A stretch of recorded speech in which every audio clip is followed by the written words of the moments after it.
దట్టమైన పచ్చని అడవి వెనకాల ఒక నీలిరంగు సరస్సు విరుస్తూ ఉంటుంది. ముందు భాగంలో ఒక పెద్ద మర్రి చెట్టు కింద ఒక జింక, కాకి, ఎలుక మరియు తాబేలు ప్రశాంతంగా కూర్చొని ఉంటాయి. సూర్యకాంతి ఆకుల గుండా వస్తూ ఉంటుంది. అదే చెట్టు కింద కాకి, ఎలుక, తాబేలు మాత్రమే ఉంటాయి. జింక కోసం ఎదురుచూపు. అవి ఆందోళనగా అడవి వైపు చూస్తూ ఉంటాయి. కాకి ఆకాశం వైపు ఎగరటానికి సిద్ధంగా రెక్కలు విప్పి ఉంటుంది. కాకి గాల్లో ఎగురుకుంటూ తీక్షణంగా కింద ఎక్కడైనా తన స్నేహితురాలైన జింక కనబడుతుందా అని వెతుకుతూ గాల్లో తిరుగుతూ ఉంటుంది. అడవిలో ఒక నిర్మానుష్య ప్రదేశం. ఒక బలమైన వలలో జింక చిక్కుకొని ఉంటుంది. జింక కళ్ళలో భయం, కన్నీళ్లు కనిపిస్తాయి. గాల్లో ఎగురుతున్న కాకి తన స్నేహితురాలైన జింక ఒక వలలో చిక్కుకున్నట్టు కనబడుతుంది. మిత్రమా, నేను వచ్చేసా, నువ్వు ఇంకా ఇబ్బంది పడవద్దు. నేను వెళ్ళి మన స్నేహితులందరినీ తీసుకువస్తాను. నువ్వేం భయపడద్దు మిత్రమా. నేను వెళ్ళి ఎలుకరాజుని తీసుకుని వస్తాను. మిత్రమా, మేము వచ్చేసాం. మన తాబేలు రాజుగారు కొంచెం నిదానం కదా, వెనక మెల్లగా నడుచుకుంటూ వస్తుంది. నువ్వింకా ఏం టెన్షన్ పడద్దు, మేము చూసుకుంటాం. అదిగో మాటల్లో మన మిత్రుడు రానే వచ్చేశాడు. ఎలుక మిత్రమా, ఇప్పుడు ఏం చేద్దాం? నువ్వే ఒక ఉపాయం ఆలోచించు. స్నేహితులంతా కలిసి జింకని వల నుండి విడిపిస్తారు. హఠాత్తుగా ఒక శబ్దం వినబడుతుంది. మిత్రులారా, ఆగండి, ఎవరో వస్తున్నారు. మనమంతా చాటుగా ఉండి చూద్దాం అని ఒక చెట్టు చాటును దాక్కుంటాయి. ఇంతలో వేటగాడు రానే వస్తాడు. వేటగాడు రావడం చూసి కాకి పైకి ఎగురుతుంది. ఎలుక, జింక అక్కడి నుంచి పరిగెత్తాయి. అమ్మయ్య, మనమందరం తప్పించుకున్నాం.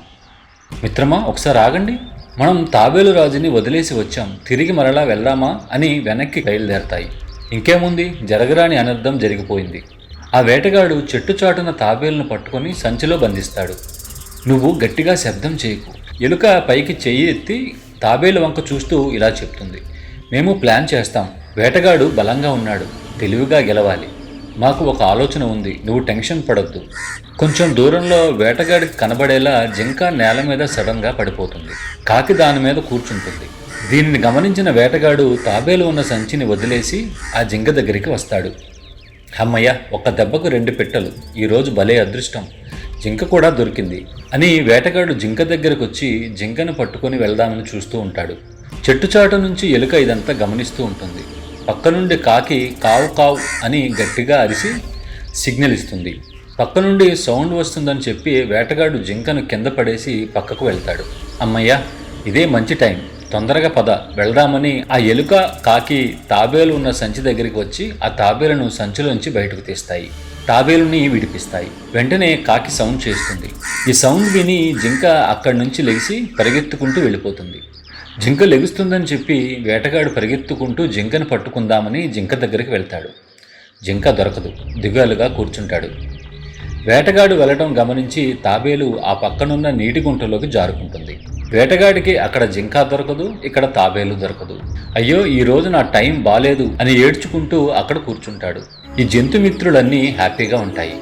చేసే ప్రతి పనిలో నిజాయితీ ఉంటే ప్రకృతి మనల్ని ప్రతి పనిలోనూ గెలిపిస్తుంది అనేదానికి ఇదే ఒక ఉదాహరణ. జింక పైన తాబేలు, కాకి మీద ఎలుక కూర్చొని అక్కడి నుంచి వెళ్ళిపోతాయి. Happy ending. స్నేహం అంటే ఇదేరా.